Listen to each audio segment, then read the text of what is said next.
Ladies and gentlemen, here we are again now, another session within the ACHL digital event, and I'm happy to say we've got two great companies here now, and I've termed them as enablers because what they do for the business is huge benefit to everybody.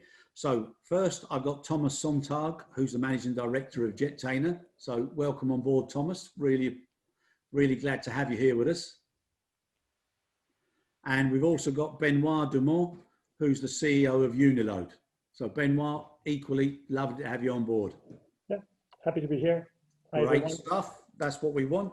Right, gentlemen, to start the ball rolling, what I'd like first, if you don't mind, is if each of you can just give us a little bit of background in principle as to what you do and why you're so happy to be doing it.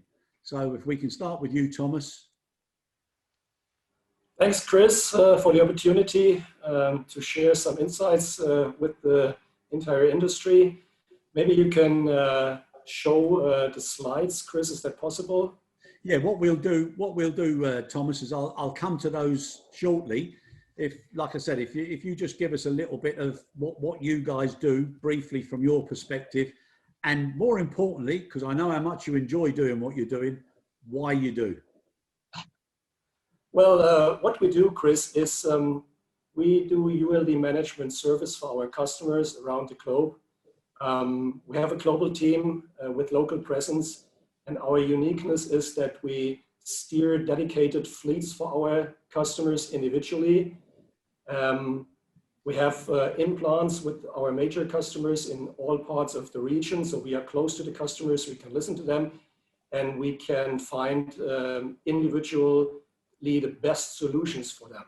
I think that's the uniqueness of Jetainer, now being in that industry and leading that industry for more than 16 years. And we are happy that we have also in that crisis proven that our business model is a real robust business model with the highest customer satisfaction. Okay, very good. Very good. And the same question to you, Benoit.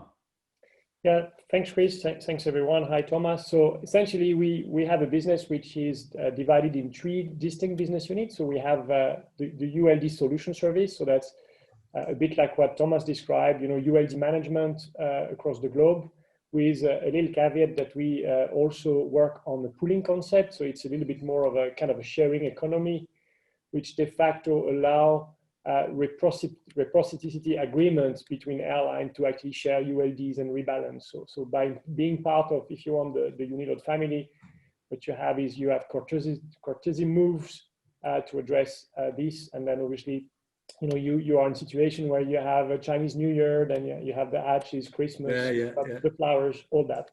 So that's what makes us a bit special, and that's also the complexity of the way we operate. We have the MRO solution, so also we repair, but also assemble like ULD, Gelic, repair nets across the globe, and we serve that service. Also serve obviously the ULD management, and we've introduced not so long ago the digital solutions, which is really aiming at creating additional value for the sectors, with of course the focus of the cargo business. But I'm sure we're gonna talk about that. We will indeed. All right, guys, lovely. So now, Salem in the background, if you wouldn't mind, my friend, if you can just put the slides up for Jetainer, and then I'll let Thomas take us through those. So here we go. Look at that efficiency. Well done, Salem. Excellent, Chris. Thank you very much. As already mentioned in my introduction, we believe in our robust business model with really a high customer satisfaction, and as a uniqueness, really, we run that global team with local presence. I want to explicitly mention that I think this is only possible relying on a strong partnership network, and might it be the manufacturers of the ULDs or our independent repair partners around the globe. For us, it is key and important to rely on that setup, and especially in that crisis, it had proven that we are happy to have such an independent repair network set up. And we were able really in that situation not to lay off anybody in that crisis. No, that's good. That's marvelous. Flipping on to the next slide, please. Yes, I think we are the real industry expert when it comes to ULD management service, and we are truly committed to ULD management at its best.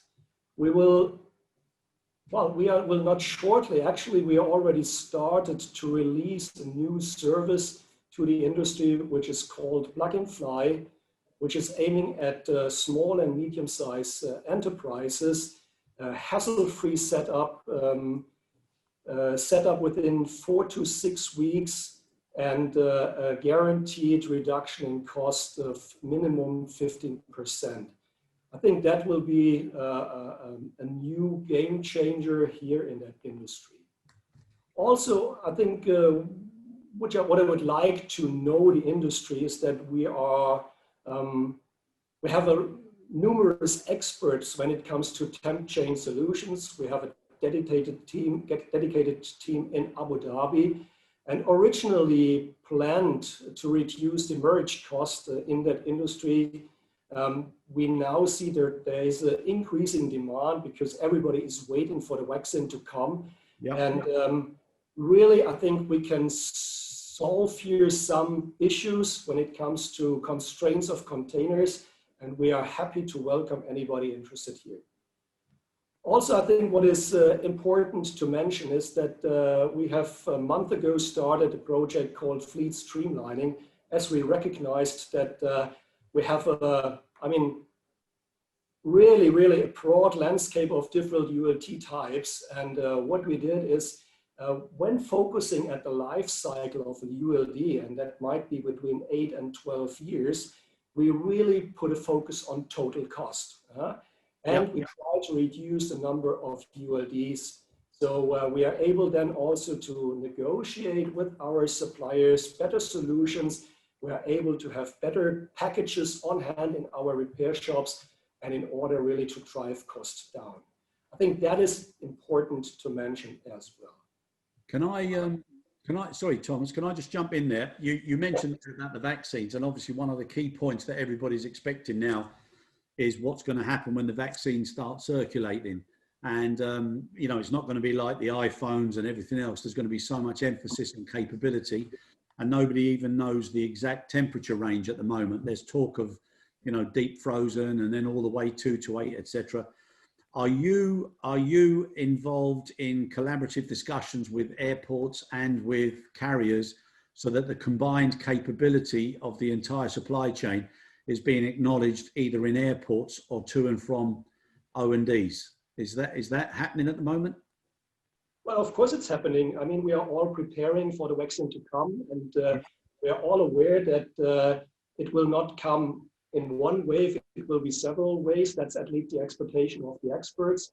And we are in intensive talks with the providers of cool equipment and of course with the airlines. Not yet with the airports, as this is predominantly managed by the airlines themselves.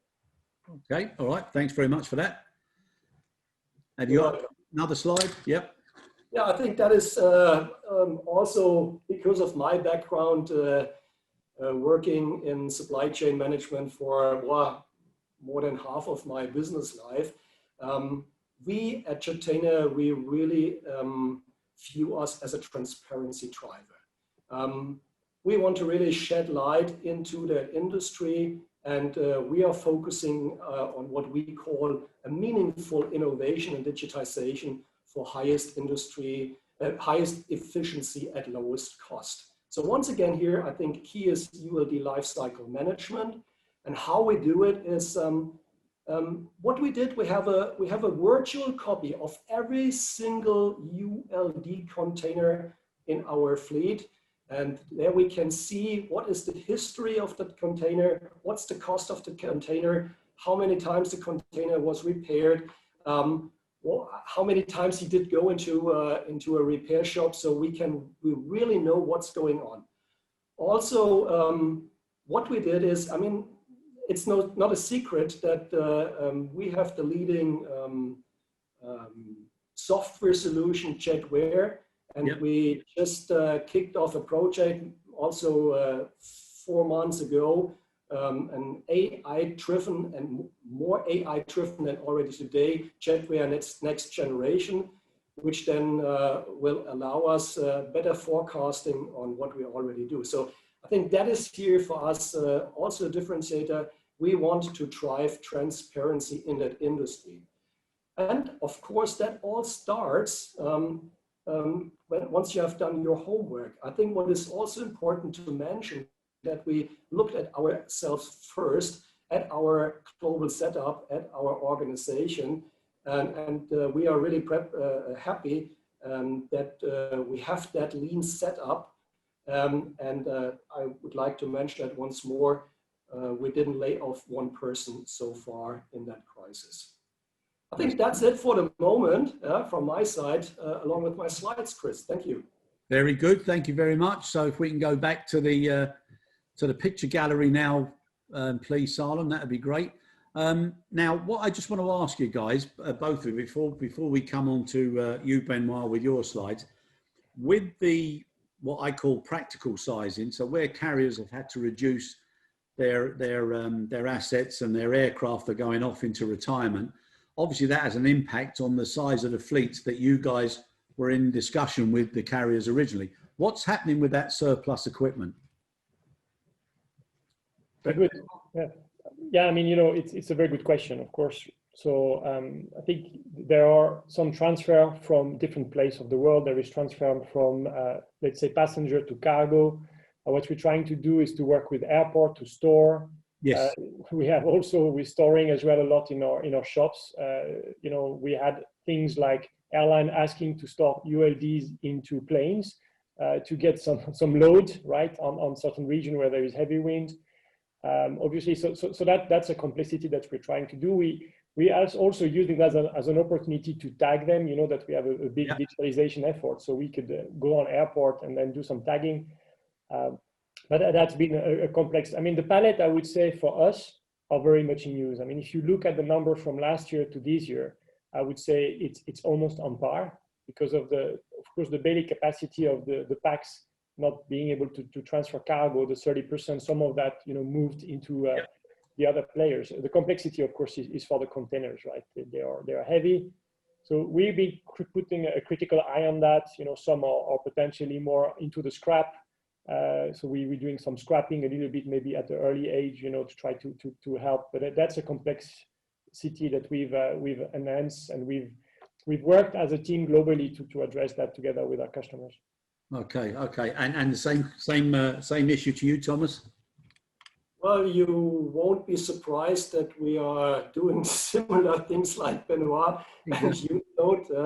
I think everybody has to be creative in those days. I mean, when this crisis started, we saw a lot of repatriation flights. We saw a lot of new airports popping up, and this was all only possible for our airlines we serve because we have all together, including our partners, including our GHAs, shown a great flexibility to make things happen. And I think that the spirit, make things happen, is what is also part of our industry, in the heart of our industry. We work best once there is a crisis around. So finding solutions for the customer is, that's it. So in particular, in the facts, nothing different with Benoit and Uliload. I think they are also doing a great job finding everyday new solutions for our customers. Yeah, I think that I was talking to somebody, and the two of you are a little bit like Real Madrid and Barcelona. You always expect them to be at the top of the league, and then it's like a seesaw. One does something, and then somebody else does something. But together, by keep doing that, you're bringing up the capability and the quality of the enabler group that you're both in. So I think that's great.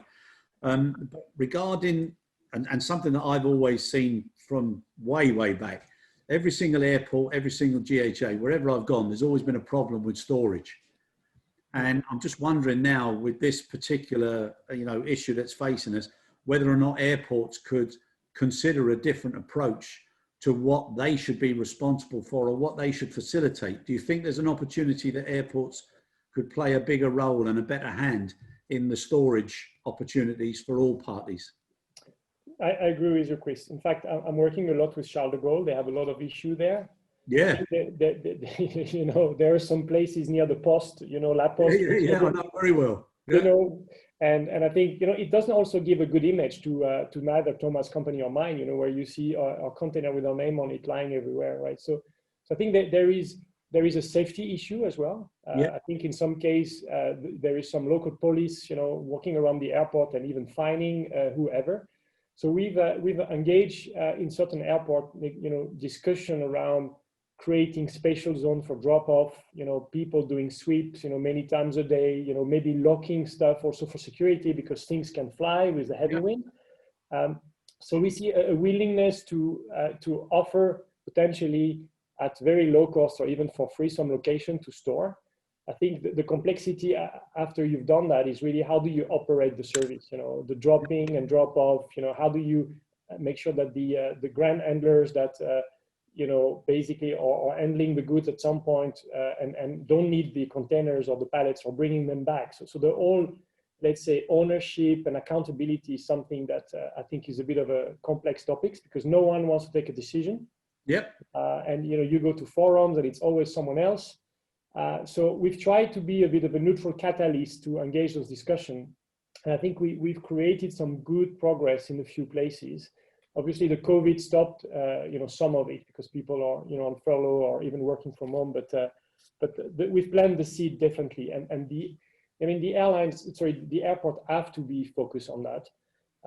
And also, I would add, also because of the cargo boom. I mean, a lot of airports, are traditionally more geared towards passenger. And I think they also need to start creating better environment and infrastructure for cargo. And that's a part of it for sure. Yeah, we've had lots of airports on the show. And to be fair, a lot of them, they are not what you would consider to be the core and the legacy airports. They're a lot more innovative with what services they can offer and the extra. And I think airports have got a great opportunity now to, like I say, look after their own ecosystem and their own community, but start directing certain services. And now with the IT forecast tools that are available, there could be a lot of central, like pooling, not in your sense, but for everything. And with equipment, it would be a very, I don't want to say easy thing to do, but it'd be a very positive thing to do to start taking more of a role where everybody receive the services from the oversight of the airport. Correct. What do you think, Thomas? Well, Chris, as mentioned, we run a different setup. We steer our customers individually, and in combination with our software, we are already able to have an accuracy beyond 97% tracing down each and single ULD. So I think we can already plan for optimization, and what we did and what is part of our DNA is really we try to reduce the stock per se. So the number of ULDs in our system is generally at the lowest, and especially also here with our hub, different to Benoit's one in Charles de Gaulle. We have a hub here close to Frankfurt Airport. We are in a lucky position that we have also not only a decent repair capacity there, but also enough space for storage. Okay, very good, very good. Now another issue, and it goes back all the way back to my Lufthansa days and various carriers that I've worked for, whenever doing audits or contracts. One of the things that was always a concern was the serviceability checks and the understanding and the reasons as to why staff should be always vigilant to that. And in many cases, it wasn't done correctly. And you end up with damage to aircraft. And people sometimes forget that the container and the pallet is actually part of an aircraft and it should be looked after much better. So you've got the usual forks and scraping along the tarmac, etc. Are you guys doing anything to support a better way of leadership and controlling training that goes into your partners? Well, Chris, I may take over this one. It's a lovely question. And you know, Frank Mühlenkamp is part of ULD Care, so he's our promoter of trainings and also to all our customers, of course. But even more, I would not say more important, but equal important is that initiative with the digital twin, that virtual copy. We have pictures of all the damages of each single ULD on hand. So we know exactly how a ULD comes into the repair facility and leaves the repair facility. So maybe in the near future, we are even in the position to trace down who caused the damage. The damage, exactly. Thank you, Benoit. Yeah. Yeah. So that in combination is really helping once again to drive transparency and in the long run to drive costs down. Yeah. I got to say, obviously you made reference there to ULD Care, and I'm involved with them as well. But I think Bob and Urs will be very pleased with that. And for anybody who hasn't seen their ULD Explained booklet and also the virtual videos, they're exceptional, and it makes a lot of sense. But I think in today's, or should I say today, in yesterday's environment where people were always rushing and everything was being done quickly, sometimes the serviceability checks were not as good as they should be. And I think that's something that needs to be focused on in the future. Benoit? No, I agree with you and also Thomas. I think that the challenge a little bit, because we also have picture through our Actis, you know, we have a system that also record of that. I think the challenge is who's created the damage, right? Because you've got, so you know, we've got some rules about the last flight, right? So who put this container the last? Obviously, in its plane, you would argue that they would probably have put an OK container in and that it broke during their ownership. What we're trying to do now with the digital, obviously, is to have these, you know, shock sensors. So we've done a lot of analysis to try to see if you could differentiate, you know, shock waves from transporting a container on a dolly to really having a proper shock, and then obviously like a puncture, and then start to correlate that to, you know, the information we have through digital, you know, where did it really happen.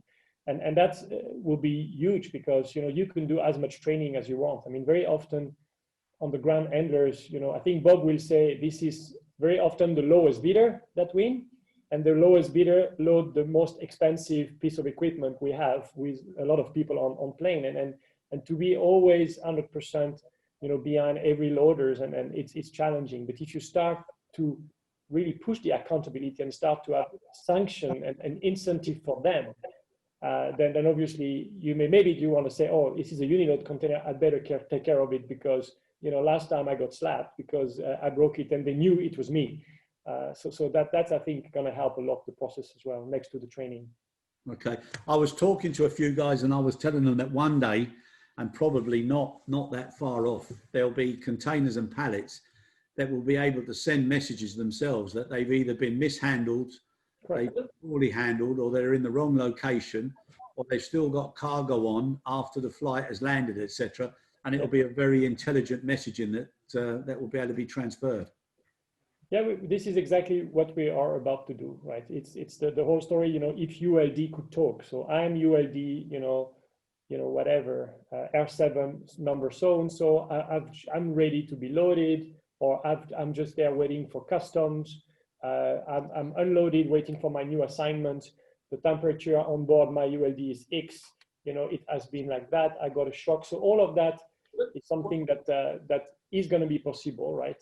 It's a huge and a very challenging endeavor to get there. You know, there is a lot of process around approval of technologies and tagging and getting the technology to work and to be, sufficiently, developed to be able to provide that. But we will get there actually sooner than later.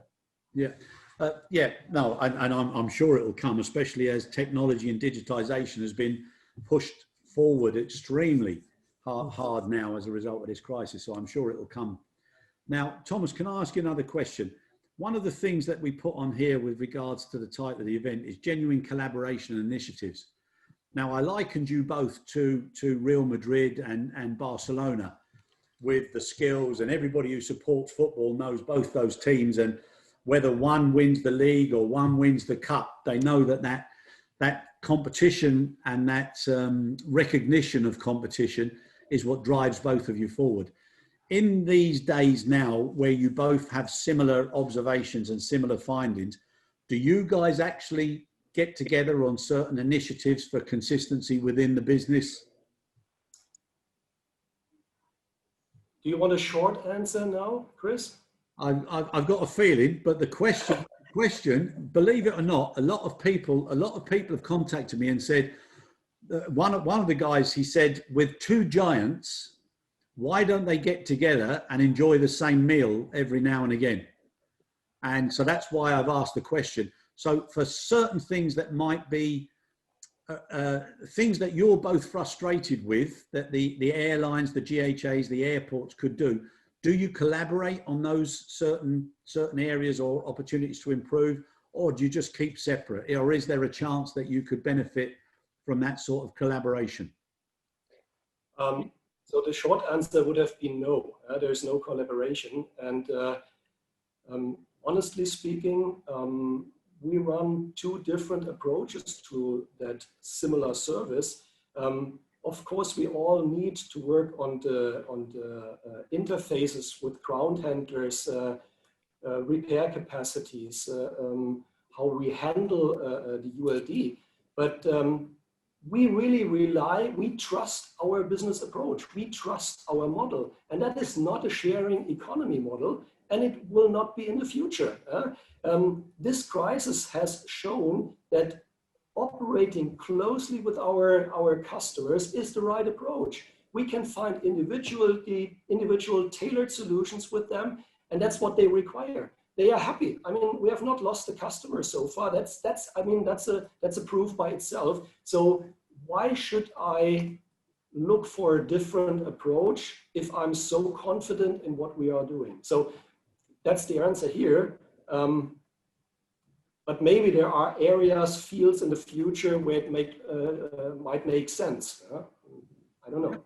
Okay, lovely, fair enough. Thanks, Thomas. And Benoit?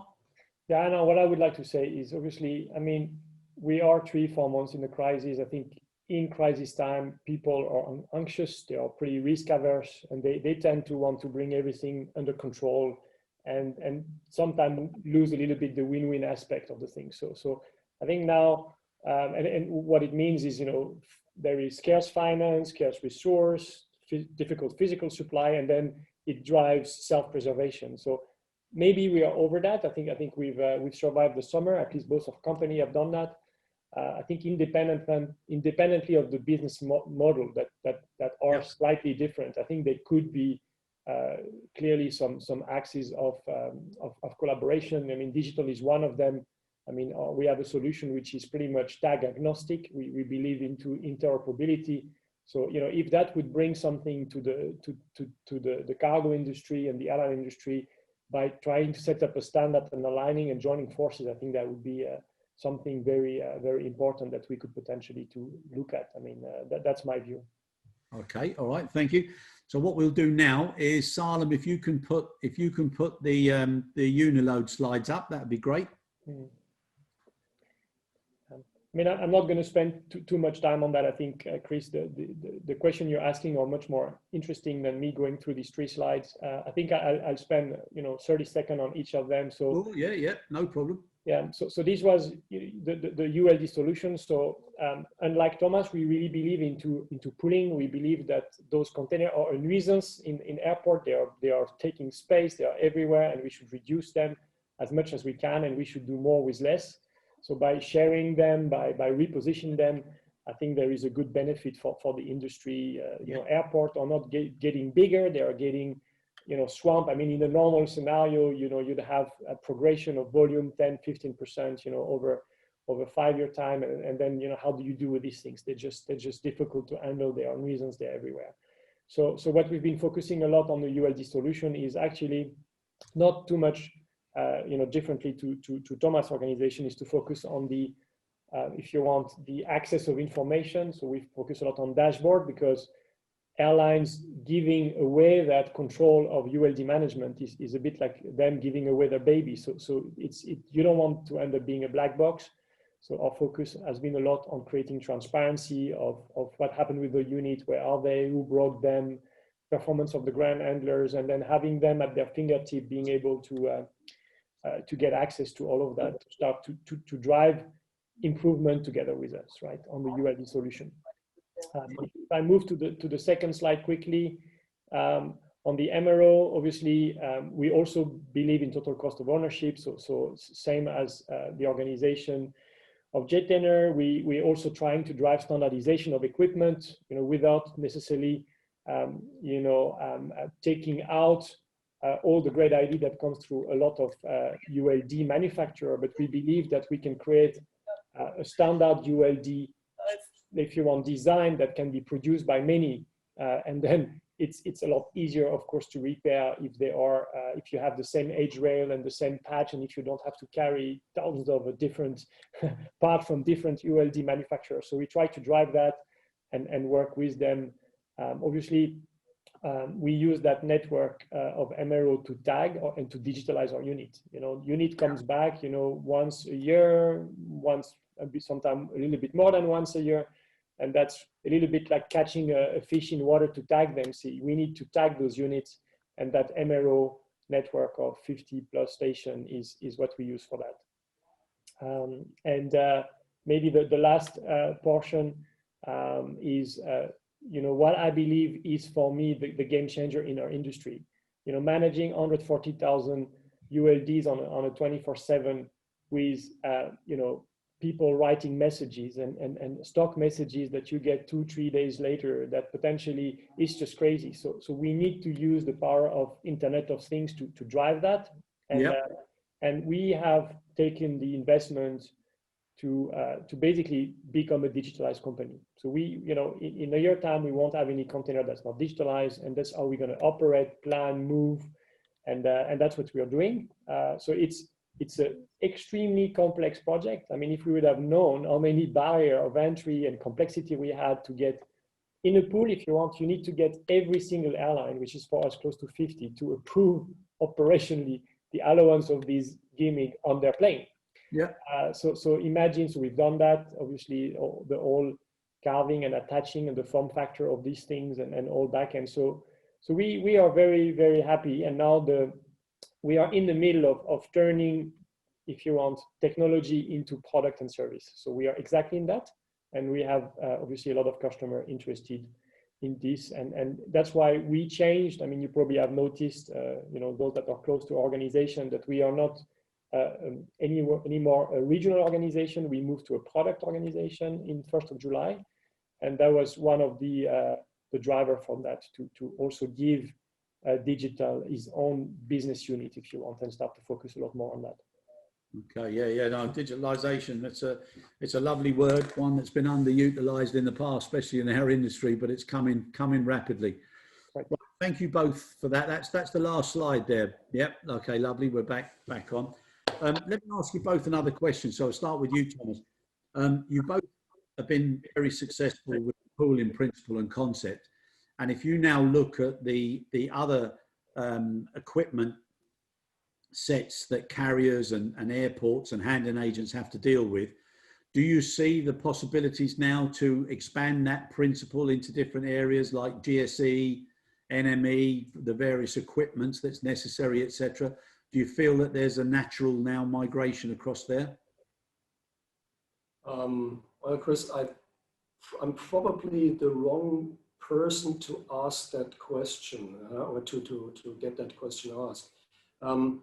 We run a project, a growth and innovation project now for a couple of months, and we experienced that there is plenty of potential in the ULD service environment for Jettner.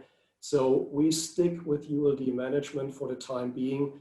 We do not even look into catering business or other services, which we did shortly, but then we continue to focus on ULD management.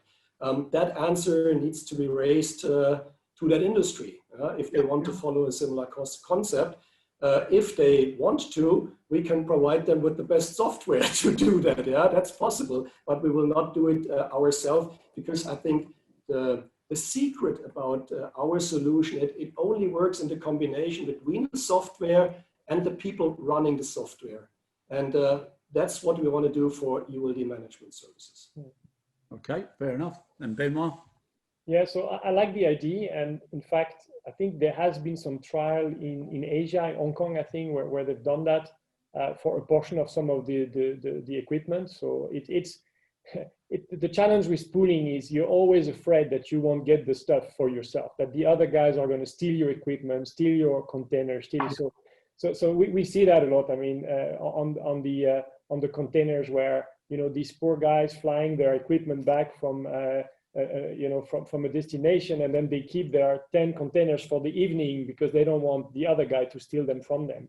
So I guess it will have to be extremely well monitored with different location where you use and you put them back. There will, you know, a very clear accountability model on usage, on who paid the bill when it's broken, but from a, you know, it exists for car, for bag, so it has to be used also for airport. Especially, it's totally nonsense given the size and the complexity and the scarceness of the space to have everyone have crane and big tow trucks and stuff like that. So I saw some good movement in APAC around that, and I, you know, for the moment we are focusing on ULD and on Geli cards, but you know, time will tell. I think probably digitalization is going to help to simplify all of that, right? And we'll be there. Also the dollies and all the rest of it. Yeah, that's what I think. That's what I think. Now, as far as BUPs and slack pallets and variations of units and containers that can be given out to forwarders or shippers, what's your respective thoughts on how that's controlled and managed, Thomas? As mentioned now a couple of times, we rely on a combination of well, first of all, our backbone, our software Jetware, which gives us a high grade of transparency where our ULDs are. And whenever requested, and that is, of course, sometimes the case, we equipped him with Bluetooth tracking equipment. As you know, we run a different system. We run Core TT. We are pretty confident that we have selected a good provider there. And if smaller airlines, cargo customers do have difficulties in combination with their GHAs, we can equip them with Bluetooth equipment to even get an even higher transparency. Equipping all the fleet doesn't make sense. We don't see the business case there. So I think we are pretty happy with our current setup here. Okay, fair enough. And Benoit? Yeah, I think you're talking about what the on loan unit that doesn't return back to the base or that are stuck. Yeah. The one that takes a longer vacation than was originally planned. Exactly. Yeah. So it's difficult. I mean, we worked a lot with the airlines. They're trying to put pressure on the freight forwarder, but they're also their clients. So it's a bit of a, you know, charging the demurrage is a bit of a challenge. So obviously digital, I mean, you could put a reader and then put a clock in the reader that say after 5 days, if you don't return, you're going to be charged. Yeah. So there are ways that have been looked at. I think Delta has looked at it. I mean, it's a lot of money, right? That is lying there, equipment that's not in use. It's an area that we're looking as well. I think potentially knowing that those units are monitored is just going to drive the right behavior. And you know, I think we've seen that. On the other hand, you know, you're hearing as well during crises they were happy to have overstock because they could actually use that. So it's you know, it's a bit of a fine balance, but there are ways to manage that more effectively. And I think everyone's realized that, and we can help. Good. Now, gents, we're coming to the end of the session. So what I'd like to do now, which we've been doing with everybody who's appeared on the digital event, I'd like to start with you, Benoit, and I'd like to ask you, what 3 things would you, in your position as a leader and also your organization, be committed to collaborate on for the benefit of the supply chain and the community? Yeah, so it's I would really like to be part of a kind of a transformation program in an airline, because some airlines have got bailed out. They have their financing right now, so they're potentially thinking about what the new normal is going to be for them. Yeah.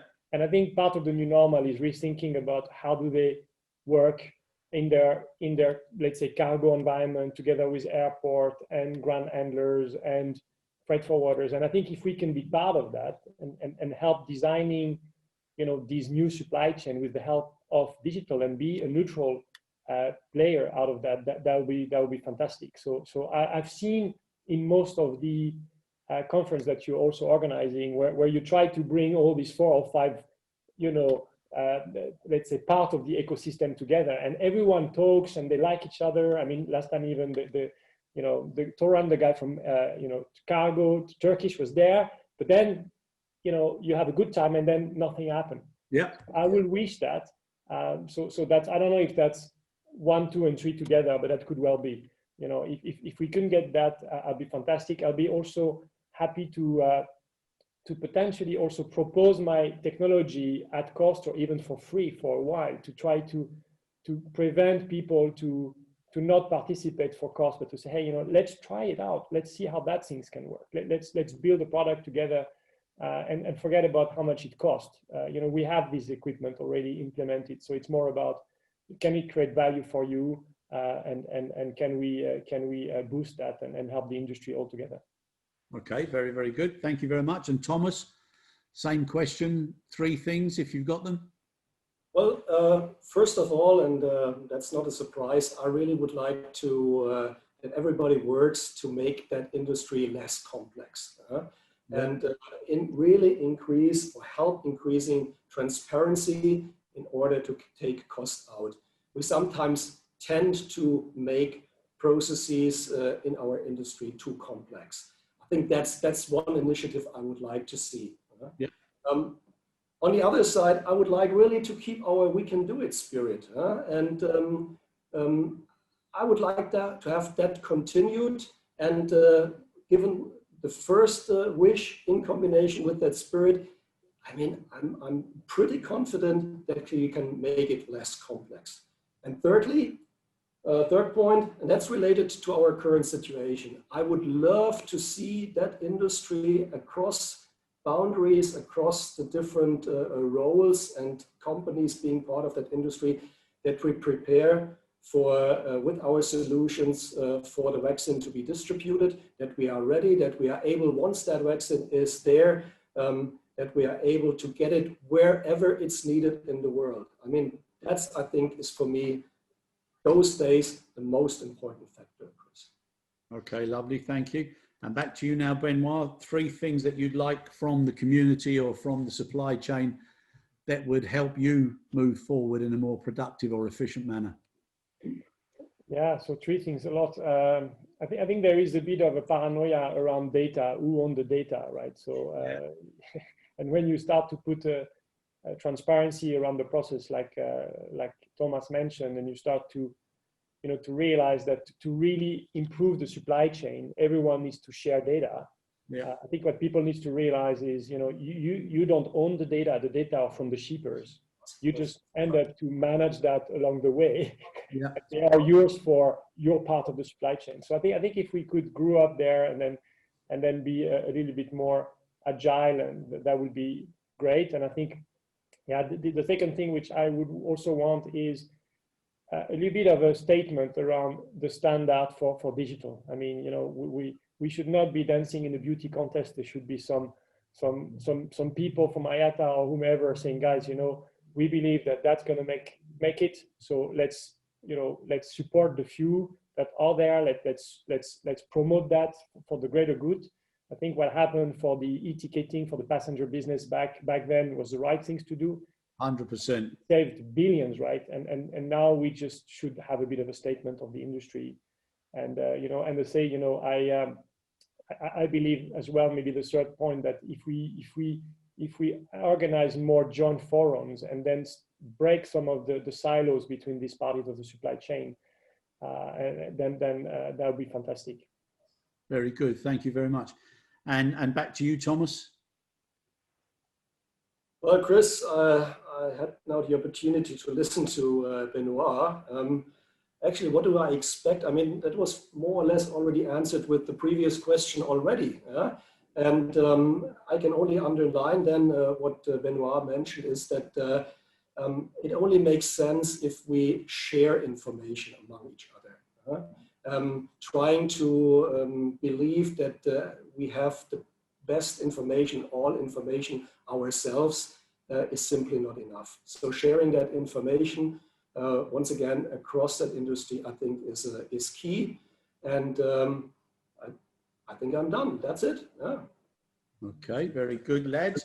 Now, we've almost finished. So whether each one of you thinks you're Real Madrid or Barcelona, I think the fact that you're likened to two great teams that have done so much and so well, I think it's a tribute to both your organisations. I've worked with both of them, and I think you do a great job, and it's a great help, and it's very important, and it's done very, very well and professionally by you both. So thank you, guys. Really appreciate your time, and hope you've enjoyed the conversation as well. Yes, very much. Thanks, Chris. Thanks, Thomas. Yeah, Chris, same from my side. I appreciate that conversation. I mean, up to you. I mean, you are marvelous. You are moderating that in a fantastic way. Thank you very much. And Benoit, was a pleasure meeting with you first time virtually. Maybe there will be a chance next year if one of those trade fairs will take place with physical presence. I'm looking forward to that. Yeah. Thanks. And I think it's Bayern München and Paris Saint-Germain. That's the right thing. Yeah. Good one. Yeah. And Thomas, if we get to meet without social distancing, I shall give you a great big kiss for what you just said, my friend. Take care, lads. Cheers. Cheers. Thank you.